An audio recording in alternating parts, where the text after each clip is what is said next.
Une cour de récréation comme les autres, avec ses disputes et ses petites bagarres qui cachent parfois des dangers plus sournois.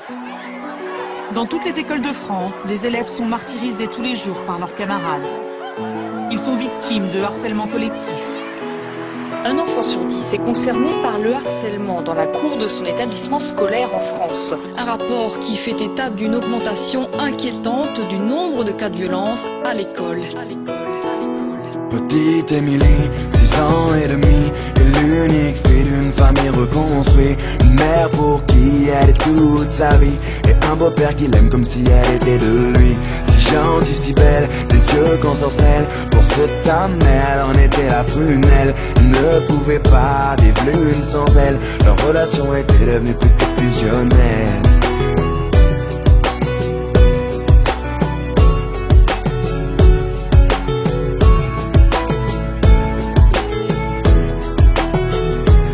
Petite Émilie, à 8 ans passés, rien n'a changé sauf qu'elle a déménagé. Fini la campagne isolée, elle vit maintenant en ville car sa maman fut mutée.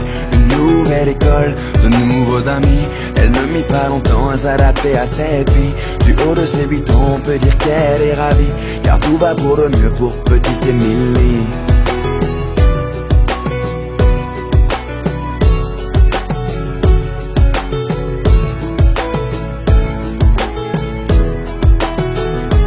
Petite Émilie, à 10 ans, était devenue une petite fille comblée. On peut dire que l'école lui plaisait. Bonne élève pour maman, elle en était une fierté. Un peu rondelette, de bonnes petites joues. Elle essuie les critiques de quelques jaloux. Devant les profs, ils l'appelaient bouffe-tout. Mais ce ne sont que des enfants après tout.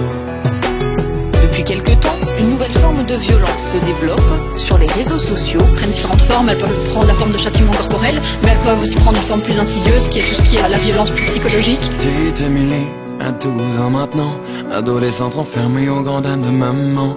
Fini le joli visage souriant, c'est une petite fille maussade qu'elle est devenue à présent. Faut dire qu'au collège, tout avait changé. Trop d'élèves ne faisaient que de se moquer.